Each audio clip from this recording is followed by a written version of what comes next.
I find it hilarious how people are starting to accept the reality that Caitlin Clark is here to stay and she's only going to get better. One of them is Monica McNutt. Now, remember what she said about the Rookie of the Year debate back on July 5th that whoever finishes higher in the playoff standings should get Rookie of the Year. Now, there's a lot of pushback to that because when it comes to Rookie of the Years, you look at a guy like Victor Wembanyama, you look at a guy like Paulo Banchero, they didn't have a winning record and they won their Rookie of the Years. You look at guys in the past in the NBA, they've won Rookie of the Year awards and their team did not succeed. You look at LeBron James when he got Rookie of the Year. The Cavaliers didn't make the playoffs, and the list goes on. So if we're going to penalize a rookie because they're not winning enough games, that's really unfair. Now, at the time, I think it wasn't a terrible take because Angel Reese was playing really good basketball. She was rebounding the ball consistently. She had those double doubles going, and I think she was averaging 2 less points a game than Caitlin Clark. Now, since July 5th, it has not aged well.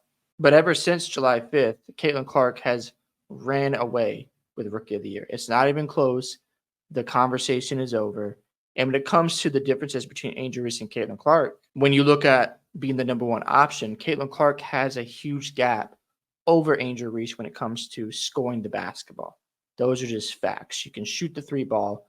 She can drive to the hole. She's still working on her mid-range game, but she has been taking more mid-range shots after the All-Star break. And that's a good sign because if she works on a mid-range game and she's more consistent, the league is in trouble. Now, I do want to play what Monica McNutt and Carolyn Peck had to say. They look a little sad in this clip, in my opinion, because they have to give Caitlin Clark her flowers. When fans were just asking, hey, Caitlin Clark is going to help your league get better. And if you let her cook and you give her proper respect, you can criticize her. I'm okay with saying that Caitlin Clark needs to improve in the mid-range game, that she does need to work on executing better in the half-court sets. That's fine. But let's not act like Caitlin Clark isn't helping your league grow. That's where there's been so many conversations around the fact that Caitlin Clark is helping your league and you want to dismiss that. But let's see what Monica and Carolyn had to say here. All right, so look at that next group, 5 through 7, that we know are in, and it's the Storm, Indiana, and the Phoenix Mercury. Carolyn, I come to you. Out of that group, who is the most dangerous team that you think no one in that top half wants to see right now? In the bottom half, I think that Indiana is a problem. Yeah. And the way that they are playing as of late, when you look at the numbers of what Caitlin Clark has done, her improvement and how she has adjusted to the speed of the game, and her players have gotten used to playing with her.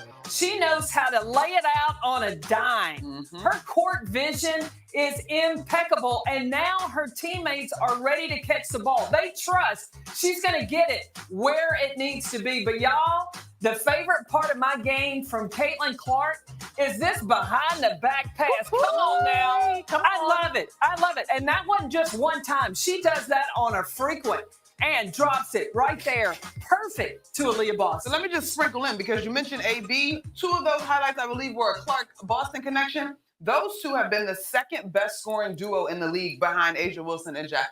So when it comes to scoring duos, I thought that was Caitlin Clark and Kelsey Mitchell because Kelsey Mitchell is leading them in scoring. And she's been absolutely phenomenal playing off the ball and learning how to play with Caitlin Clark. Now, it's funny how you're seeing Carolyn Peck and Monica McNutt come to this reality that Caitlin Clark is really good at basketball. We already know she's great in playmaking. It just took her time, and Carolyn does have a good point about how it took her time to adjust the speed of the game. And it didn't take her too long because as she got used to physicality, especially in the middle of the summer, she started getting more assists, scoring. Now her three-point shooting did take a dip, but during the break, she's got her shot back. She's averaging 4 threes made a game. And it just seems like Caitlin Clark is on another level right now.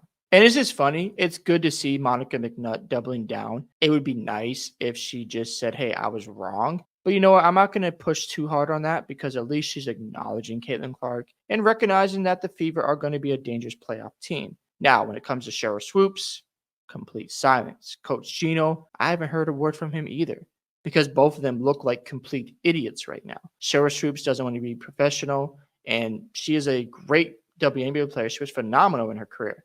But to not say anything about what Caitlin Clark is doing, you look like a hater. Even your silence is speaking volumes right now. And when it comes to Coach Gino, where are you at, bro? Because you were completely wrong about Caitlin Clark. And what she's doing for the league is just been phenomenal stuff. Young. It has been so incredibly efficient. The last time we were all together for the show, we talked so much about their pick and roll together. But to me, the numbers bear it out. They've been on terrific tear since the All-Star break, but it also looks like they're playing with joy. They are gelling and having fun. Kelsey Mitchell, 25 points a game in August, had 25 in her game in September. You better watch out for her. And Lexi Hall in the starting lineup. That's a defense. Lexi Hall has been shooting much better since the All-Star break, and that's good to see because I thought she had potential because her percentages from three have gotten better year in and year out. It's good to see her three-point shot falling more consistent, and she's a hustle player. I love her out on the court. She makes big plays for the Fever. At this point, I just love the fact that people are giving credit to Caitlin Clark. Now, am I saying that Caitlin Clark is better than A'ja Wilson? Absolutely not. But when it comes to marketability, when it comes to popularity, Caitlin Clark gets more views right now, and that's okay. Just acknowledge it. Realize that you've got a generational player who's going to help the WNBA make more money and continue to praise her. Criticize her when necessary. I think that's a good thing. You need to have balance. But at the same time, act like she's not doing anything for this league and not really helping out the WNBA is ludicrous. I know you want to push other players, but it didn't work out, and that's fine. Just don't be a Coach Gino or a Cheryl Swoops because right now they don't look good. They don't want to double down. They don't want to admit they were wrong. They just want to stay silent. Yikes. That's not good because you're going to look like a bunch of trolls and a bunch of idiots and Skip Bayless 2.0s. That's what you're going to look like. And just imagine if the Fever end up making the WNBA finals. I don't think that's going to happen this year. But at some point, they will make it if they build this roster correctly. And what is Cheryl Swoops going to do at that point? Because the media is going to go nuts with Caitlin Clark in the finals. She's going to get so much coverage and attention, and you can't run away from it, especially if she ends up winning MVP one day and a finals MVP. That's just going to look bad on your resume.